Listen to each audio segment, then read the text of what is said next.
It's Dr. D the MFT, and I am reporting on day 20 of 100 Days of Nice.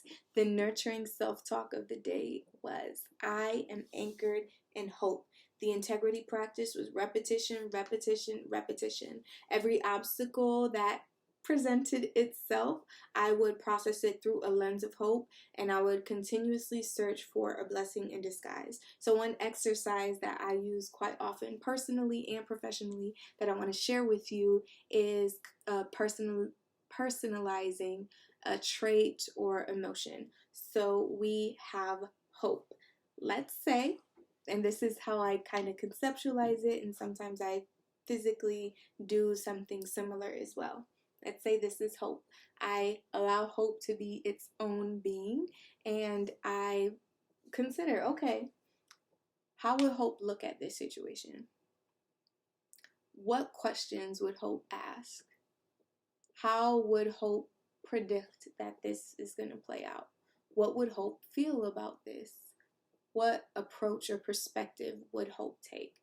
And using that circular questioning allows us to step outside of our habitual thought patterns and consider things from a different perspective. And then once I'm able to do that, whatever resonates with me or whatever I think will serve me in this situation, then I will choose to adopt those beliefs or adopt those thoughts or adopt those emotions or ideas or questions from hope into my own way of processing or managing the situation. So feel free to take any object or living being, or sometimes we call it the empty chair exercise, and just use an empty chair and sit whatever that is there, and practice that type of questioning to help you think outside of the box and start to come up with new ideas and observations and perspectives. The C is compliment, compassion, commit. Compliment today. You're doing great. Yes, it can be better, but what you are doing is enough. And it's not just enough, it's excellent. Keep it up. The emotional intelligence, I felt a lot of overwhelm. That's definitely a pattern in the last several videos, and I know I'm not the only one that's been feeling overwhelmed with the global pandemic of COVID-19.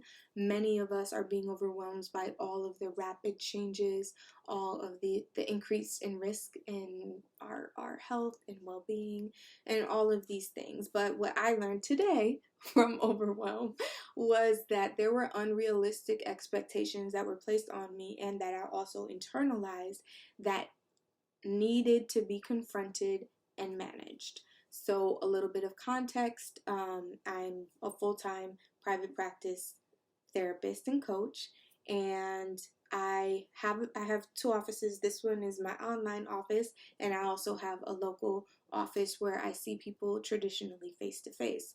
Because of the increase in elevated risk, I've stopped seeing people face to face. Now I see everyone online. So I still have my full-time caseload. However, my children are home from school and I'm having to homeschool them now. And the assignments that the teachers are sending home, it's not just a homework type of assignment that we could just do after dinner before bed like we would typically do. It's like hours and hours and hours, like a full day worth of educational content that I'm not able to assist with because I'm still working my full-time job. So that was very overwhelming because there's just so many hours in the day. So once I sat with overwhelm, it was like, okay, what's going on here? I am anchored in hope today. I am searching for blessings in disguise. So this is somehow going to benefit me. Like, what is it? How is this going to benefit me? So I acknowledged what the problem was, and the problem was this is unrealistic. This expectation cannot be met, and it's not just by me. I was imagining like single parent homes. How is it that they're going to be able to do this if they are outside of the home or inside of the home working, how is it that like there's no one to delegate to? And even in the case of myself, dual family homes where both parents are working, there still is a need that requires full-time attention that it cannot be fulfilled with the number of hours available. So what I chose to do was practice what I preach. When you identify a need, communicate it. Be open, be assertive, be an advocate. So I contacted my daughter's teacher and I let her know my concerns, and I advocated not only for myself, because I do not want my daughter's academic success to be negatively impacted by this virus, and at the same time I'm not going to um, quit my job either. Like there has to be some kind of negotiation, some kind of managing of expectations, so that we can all be supportive of each other in figuring out how we're gonna cope with all of these changes. So I reached out and advocated for us, and I also advocated for single parent families and families where parents are also working, where it's difficult to be able to meet the demand when you only have so many hours in a day. So luckily, I got a rapid response from the teacher.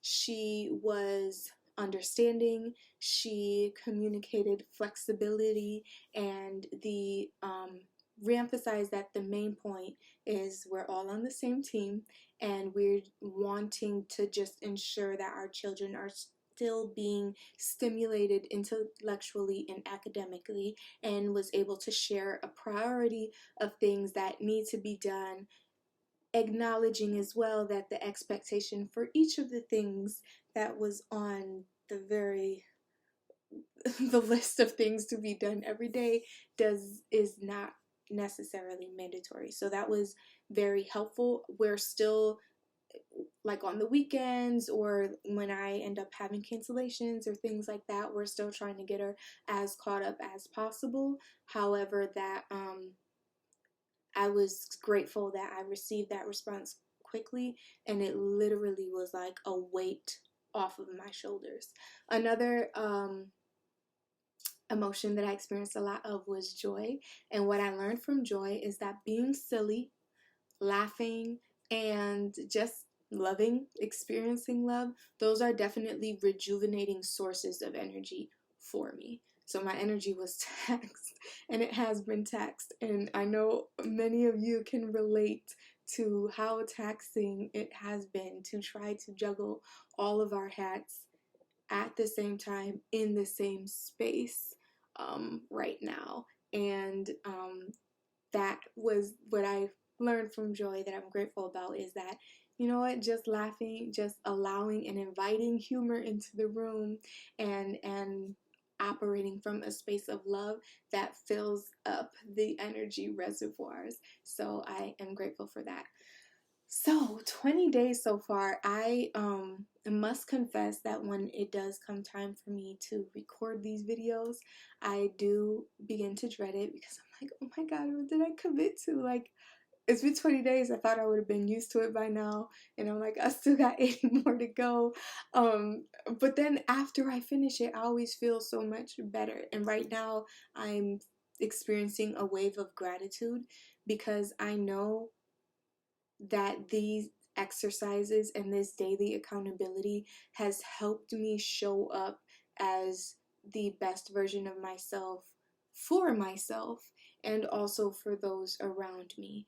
And I honestly can't even imagine where or what version of myself I would be had all of this that's we're all going through right now, COVID-19, happened, and I did not have this kind of structure or system in place to check in with myself daily, to make sure that I'm treating myself with compassion, that I'm complimenting myself, that I'm pouring into myself, and that I'm documenting it in some way and being held accountable for it, and speaking to myself life-giving words on a daily basis, paying attention to my emotional radar. Like, if I were not doing this daily right now, I could see how I could easily head towards burnout, breakdown.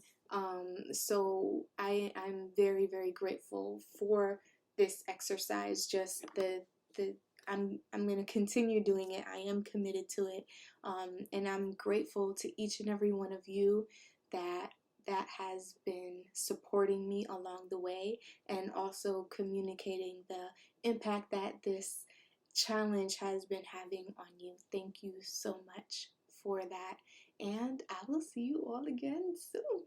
Okay, bye.